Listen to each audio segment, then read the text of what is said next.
Hey, welcome guys. Today we are going to be building, painting, and then doing some very basic weathering on our Tamiya Panzer 2. So this is the kit we reviewed by the time this posts a couple weeks ago. It is a very inexpensive kit. It is a very old kit. It is older than 50 years old at this point. But it is still, I think, a very relevant kit, and it is absolutely a great kit. One, if you're a beginner. If you don't want to sink a bunch of money into the hobby, you want to try out armor or something like that, this definitely fits that bill.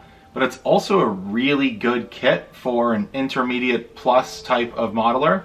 If you want a nice kind of weekend project, if you want a project where you can kind of practice some new techniques, something like that.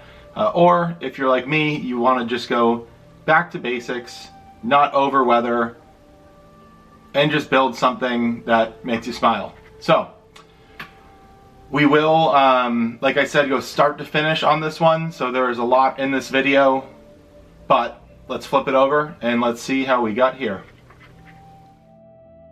All right, so we're gonna start on the lower hull. Now, there are only 5 steps in the construction of this kit. First being the lower hull, and then we'll move on to wheels, turret, upper hull, and then pretty much like cementing them together. But we're going to start by obviously removing everything because this is tailored towards beginners with sprue cutters. Do not bend the pieces off the sprue, anything like that. You can even use a hobby knife, although it's difficult to not send little pieces flying across the room. This is just going to give us a really nice base. We're going to end up sanding that connection piece anyways, but it's going to give us a clean cut and a nice surface to work with. Next up, we have our rear plate, and I would just recommend doing a little bit of dry fitting. You see I haven't glued anything in here. It's just going to ensure that you have that rear plate perfectly lined up so that after you glue all these pieces on, you do all this work, you don't have a fit issue in the end. Next up, we have some seam lines here that we have to clean up on the exhaust. So if you don't have sanding sticks and you are a beginner, I would absolutely recommend getting some. You don't even need to necessarily get hobby ones. I think some, high grit or low grit, depending on how you look at it, some like 1000 grit sandpaper will do. If you don't, have a hobby store or particularly branded ones for modeling, whatever. Just some really high grit sandpaper will do. It's just going to make the model look better in the end. And it's something that will make your model go from looking very sloppy and like your first build to, a model, your 20th build, something like that. The other thing is going to be, and you'll notice I'm using Tamiya extra thin cement almost exclusively on this build. This is another thing that will go so far. We all started using tube cement. I did, at least, and it just makes your vehicles look like a mess in the end. Tamiya extra thin will make your entire model look 1,000 times better. Now, that doesn't mean that there aren't places for the other glue. You'll see us use it here in a second, although it's not tube cement, but first we'll get all of our poly caps in place and our wheels built and make sure that when we sand those, we don't get any flat spots. So use kind of an arcing sanding motion. But here we have kind of Tamiya's quote unquote old school cement. This binds plastic together rather than melting it together like the extra thin. And I just think it absolutely has its place because it dries a lot slower. So when you put on return rollers, if the wheels didn't have poly caps, things like that, I would generally use that cement for those purposes. Now, we'll get to this piece a little bit later. This is probably the most difficult piece in this kit to kind of get looking the right way. Spoiler alert, we're basically just going to cover it with putty and make the putty smooth because I can't get a sanding stick or anything into there to remove those injector pin marks.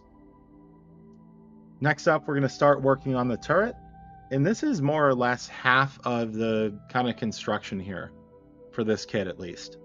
We have some hatches, some side hatches and things that we have to get glued into place here.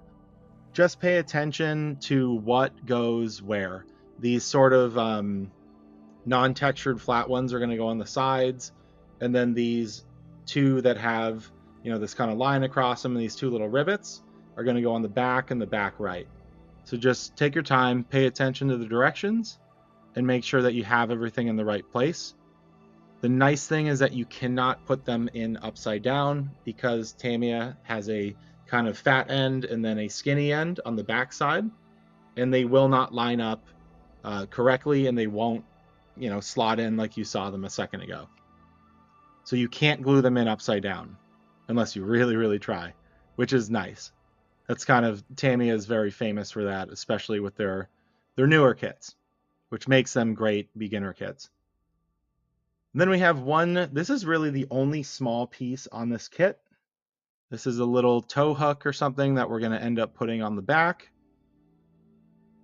And as you saw, a little bit of extra thin on the plastic.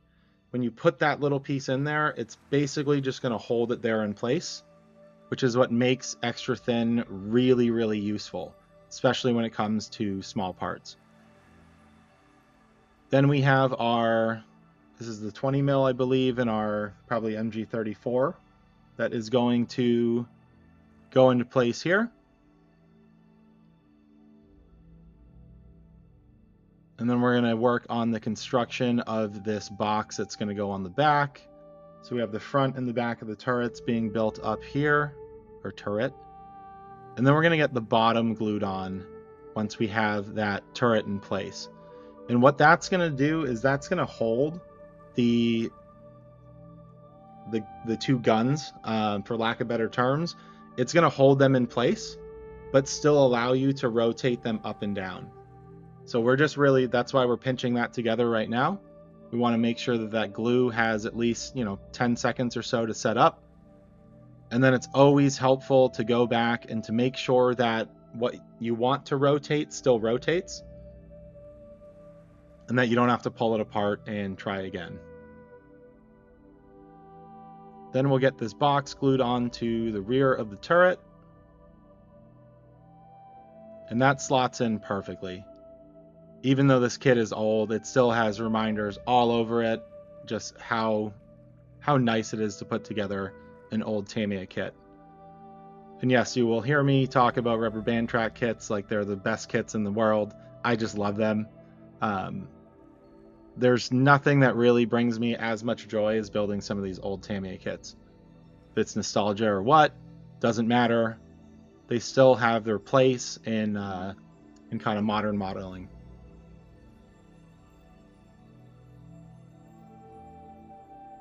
So then we'll get that front plate put on there. We have, again, those little hatches that we have to get put in there. Really good trick. When you can glue something from the inside, I would recommend doing it. Not that you really end up seeing the glue once the paint is on anyways, but it's just one of those little things that can lead to a cleaner build in general. Then we have our antenna holder here that we're going to get cemented into place. And we do need to pinch that a little bit. This seems like an obvious trick, but sometimes you just need to press and hold things into place, especially on these older kits. And after about 10 to 15 seconds of holding, that extra thin will really have already begun to dry and work. And you'll get, a much tighter connection between those pieces. Then we have some headlights to put into place here. Again, a little bit of extra thin in the hole before you actually put that in is going to allow it to stick and not just fall off while you're kind of waiting to glue it. And then you can always come back and put a little bit on. I usually put a little bit on after because I don't trust the extra thin for whatever reason that I put on before. Then we have some boxes and things that we're going to get attached to the back here. And again, on a piece like this that we're kind of going to be dropping in, a little bit of extra thin first, just like that, is going to help it stick. And then again, you can always come back and put a little bit extra on the end. Then we have our other headlights we'll attach here. And again, we're going to be putting extra thin on before.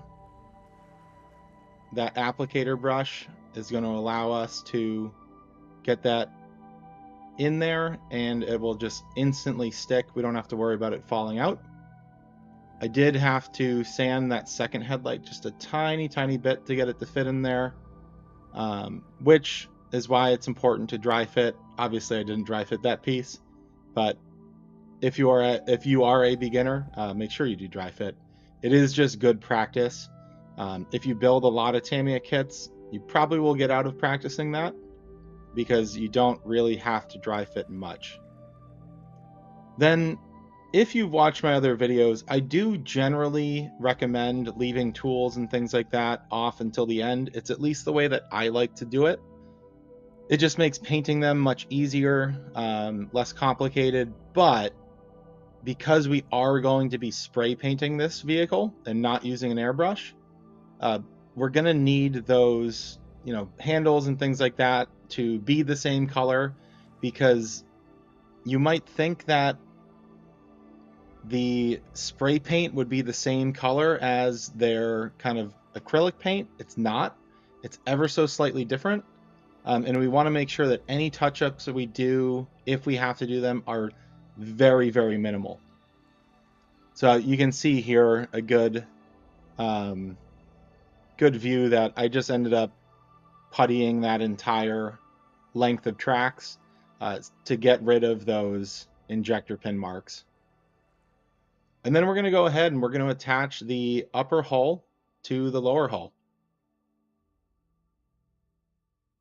We're going to get our turret put on, make sure that still works.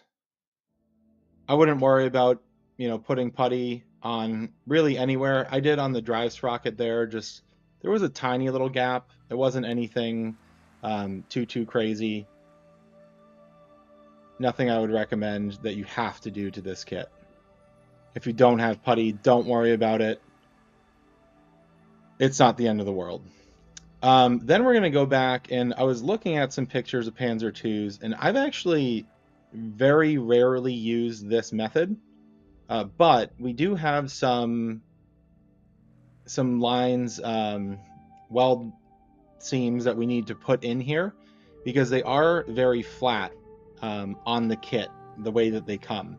There's a couple sections where they're pretty good, but we're just going to take a X-Acto knife here, hobby knife, whatever you want to call it, and we're going to make basically 1,000 cuts here. Not trying to go too deep, but once that is done, we're going to go back and we're going to hit it with this extra thin cement. But what that's going to do is just give us a little bit of texture there. I'm not worried about making it look amazing, just good enough. And if you look at a reference photo, you'll see where all the seams are and where they aren't. Then we're also going to go ahead, we have a little drill bit that we're going to drill out the guns. The machine gun is really difficult, but the main gun a little bit easier, just to give it a little bit more detail. Now it is time to prime, and we're going to be using my favorite, at least, Tamiya's Fine Surface Primer.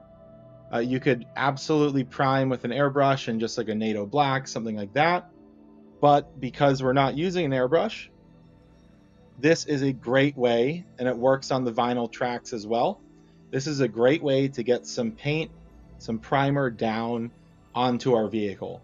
Now, I would advise doing this outside. I wait for a nice, calm, sunny day before I do both of these. I have a respirator, and we'll do some spray painting so you guys can see what it looks like, but I don't advise doing this inside.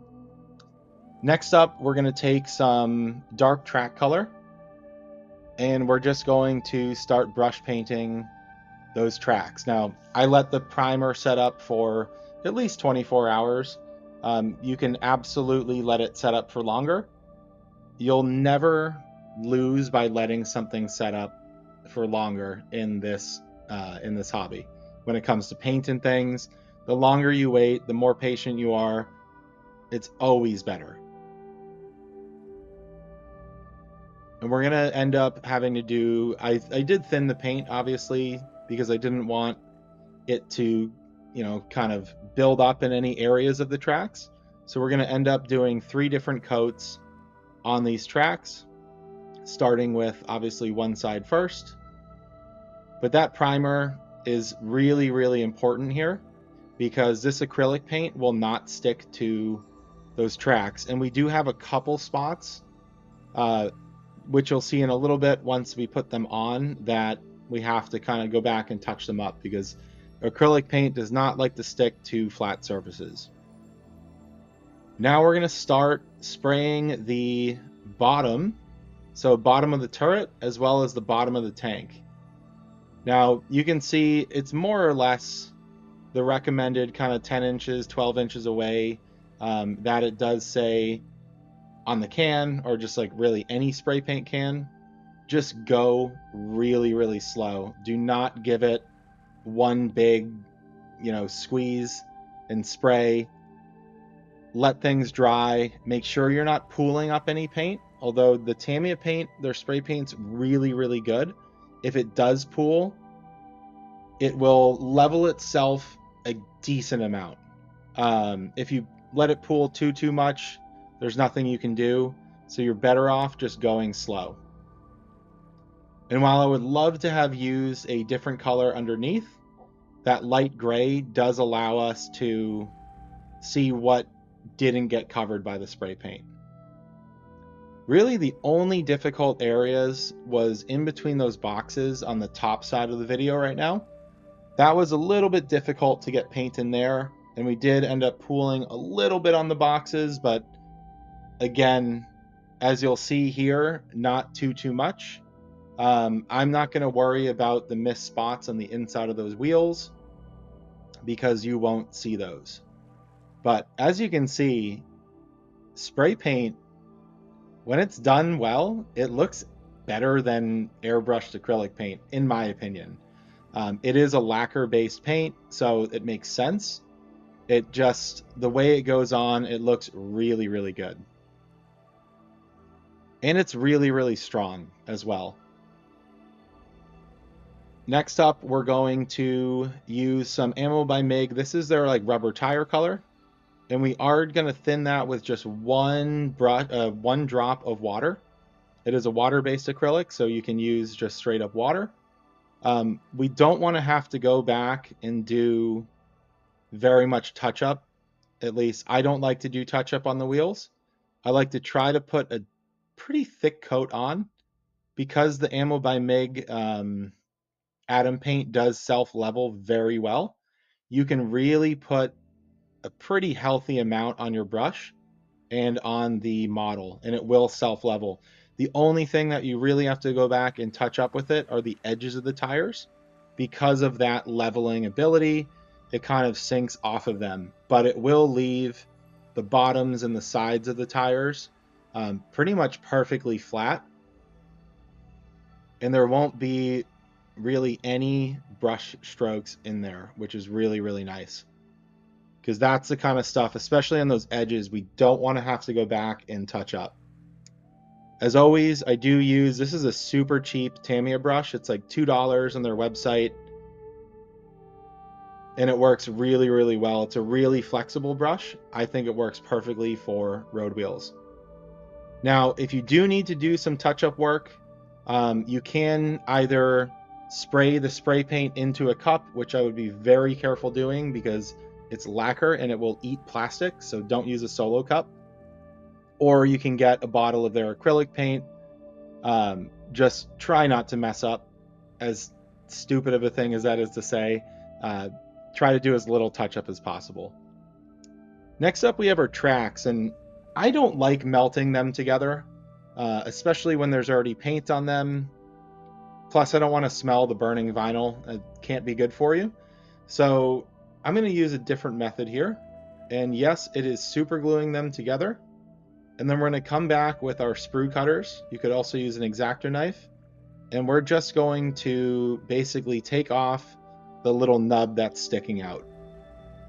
Once that is taken off and that glue is dry, we're going to come back and we're just going to lather it up with paint, the same dark track color that we used to paint the tracks, and we're just going to cover up any kind of glue or, you know, piece of vinyl that just got cut. We're just going to go ahead and cut that. It's not the most amazing approach to these tracks, but we can tuck it up and it will get pretty hidden. So nothing too crazy to worry about there. Then we're going to come in with a very thin brush and our wood color. And I'm only going to end up painting 2 of these tools. So we have the sledgehammer that we're going to paint as well as the shovel. You'll see that there is another, I think it's the pickaxe, is under the shovel. It would have just been so difficult to reach that we're just going to leave it. It's not worth messing up the paint job, in my opinion. It's hidden under the shovel anyways. So my advice is just do whatever you can to your ability, where you won't have to go back and touch these things up later. Because again, they will never look as good as when you just sprayed it. Then we're going to get some metal color. We're going to come in and do basically the gun and the sledgehammer, the shovel, anything that needs to be metal on there. Then we have to attach our tracks here. And as you see, we removed the drive sprocket, fitted that around the tracks, and we're going to use the ability of the rear wheel to spin to get these tracks into place here. And as you see, I did have a little bit of paint chip on the back there, which is really unfortunate, but this is a challenge with vinyl tracks, is getting your paint to stick perfectly. It was really only the rear there that we're going to have to go in and touch up under the vehicle there. So nothing too crazy, and it really only happened on that one side. Then, this is very important if you are a beginner. We are going to spray this entire vehicle with Tamiya's clear, it's their gloss coat, TS13. You want to use a gloss coat before you apply decals. There are some different, theories behind this, but this definitely works. I have blacked out 2 decals that they're the Africa Core decals. You can look them up if you'd like. I think YouTube probably doesn't want me to show them, so we're not going to apply those. We're going to apply the decals you see in front of you. I think red looks awesome on dark yellow, so there wasn't any other option that I was going to choose except for those red R's. These decals are quite thick, as are most Tamiya decals, and as always, I'm gonna get the decals cut out, and then I'm gonna get the water in my faucet as hot as it'll go, run it for a couple minutes till it's steaming, and then as soon as I get the water over to the bench, I'm gonna dunk all them in that water for about 5 to 10 seconds, and then let them sit kind of in their own water on in my palette there, as you can see. That's going to keep them just nice and soft, so that when we want to put, certain ones on, they're just going to slide off with a little brush, and we can fix them into place with a pair of tweezers. I would not use metal tweezers to fix them into place. Definitely use kind of a rounded edge tweezer because we don't want to rip the decal. Next up, we're going to use, and there are different decal solutions out there, but we're going to use our Tamiya Mark Fit Strong. Just take some good care to not get this on the paint. Although we have clear coated the paint, yes. I just find you want to be really, really gentle with it. So this is what it's going to look like after one coat. Don't worry about that if it looks wrinkly. That is the clear, that's the decal solution doing its job. It's going to force air out of the bottom, and it's going to really melt, if you will, the decal into the paint and kind of remove some of that clear decal paper that's in there as well. So we're going to go ahead. You want to make sure that that has a lot of time to dry. We ended up doing 3 coats of that. And then we're going to come in and we're going to hit it with our Tamiya matte coat.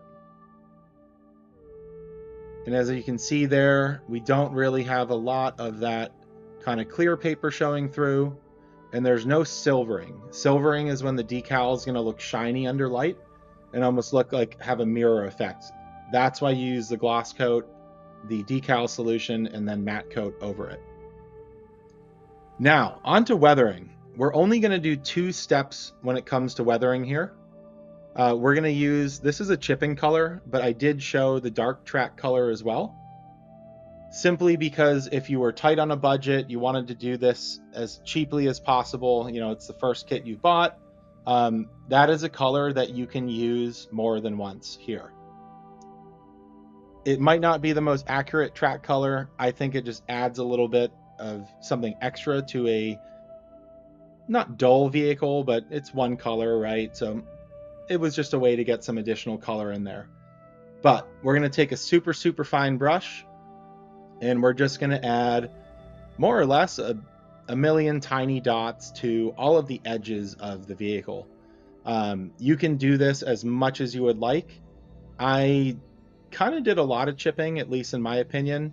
One, because I think the dark brown looks really good on the dark yellow, but also because we were doing such little weathering on this kit, I wanted to make sure that we just had something going on to make it not look like a toy and to look like just a plain, you know, perfectly made vehicle.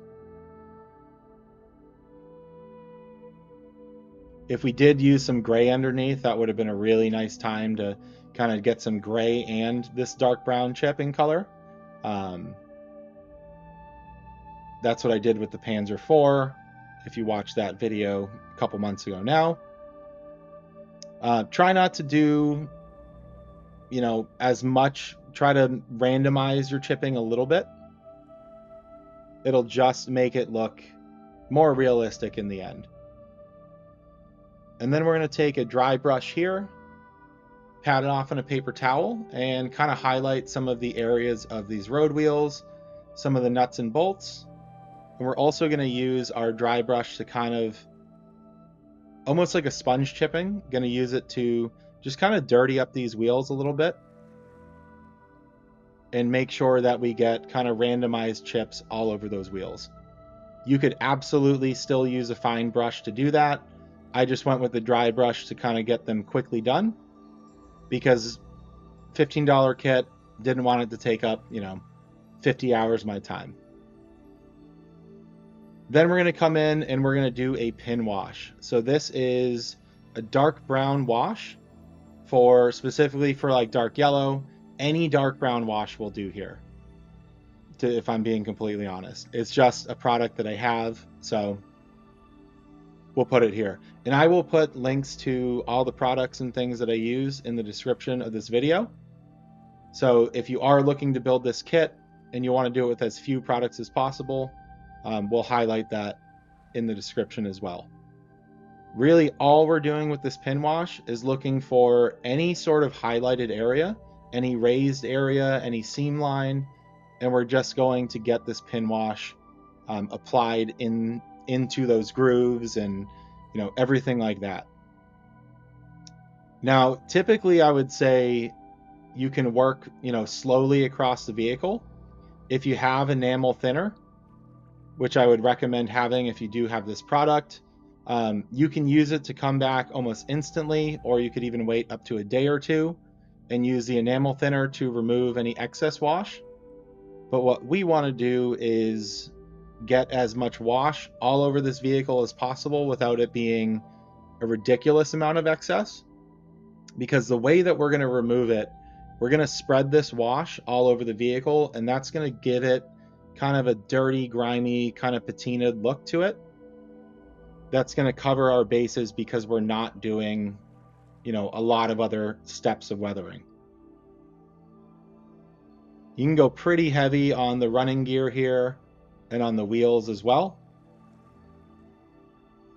Just make sure that it's not pooling up at the bottom of those wheels.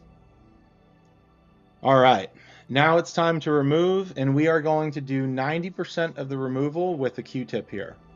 So I let this wash set up for probably an hour. I oftentimes will even wait overnight and do it the next day. I just didn't want it to be too heavy, so I didn't let it set up for too long. But what this will start doing is it'll start letting the wash that's kind of recessed in those areas, it'll let it start to dry, but it will also leave enough thinner on the paint of the vehicle that you don't need any thinner on your Q-tip to start removing it. It will also, if you're not doing any weathering steps afterwards, it'll save you from the sort of wet marks that will start to appear if you let it dry overnight and you don't use enamel thinner. You'll get those kind of water spot marks around where you built everything. But what we're going to do here with the Q-tip is remove it and spread it all over the vehicle. You still want to remove everything that you can see with the naked eye, in terms of everything that gets onto a flat area, because we don't want any kind of like Q-tip stroke or anything like that, for lack of better terms, like a brush stroke. But that's going to give you this effect. Now, we are officially done with what we want to do here. As you can see, we removed a good amount of the wash, but not all of it by any means. And you can always come in with a brush and kind of clean up in those cracks and crevices. I like to use a brush to spread it out to an area I can then pick it up with a Q-tip and leave the wheels just a little bit more kind of dirtied than the rest of the vehicle. But there you have it. If you haven't already, I would please ask you, and you've made it this far, to like and subscribe to the channel. We'll be doing many more model builds. I do have a car in the stash that I am looking to build next. Still have our Tiger that we need to finish and our Comet that we need to finish, as well as, I don't know, 15 or so other models that we need to build throughout, hopefully get maybe all of those built this year. We'll see. I'm starting a new job soon, but yeah, really happy with the way that this kit came out. I'm really happy to do a really simple kit and have it still, in my opinion, look really great in the end. It is a little bit difficult to not do 100 other steps after this, but this just shows you that with a handful of colors, with a can of spray paint and no airbrush, we had a tire color, a wood color, and a metal color, and then a dark track color. 4 colors, a can of spray paint. You can make a really inexpensive model, I think, look really great. And just, a chipping color, but again, that could have been the dark track color, and a enamel wash. We use the metal color like you see there on the headlights, on the tools, on the guns. So you could easily have done a chrome, but I wanted to keep it as simple as possible. This could easily be done in a weekend, even with drying time, because it builds up so quick and there are really so few steps to it. The only long step being the clear coats and decals. But I hope you guys enjoyed the video. Let me know what you think in the comments. I do read and respond to all of them.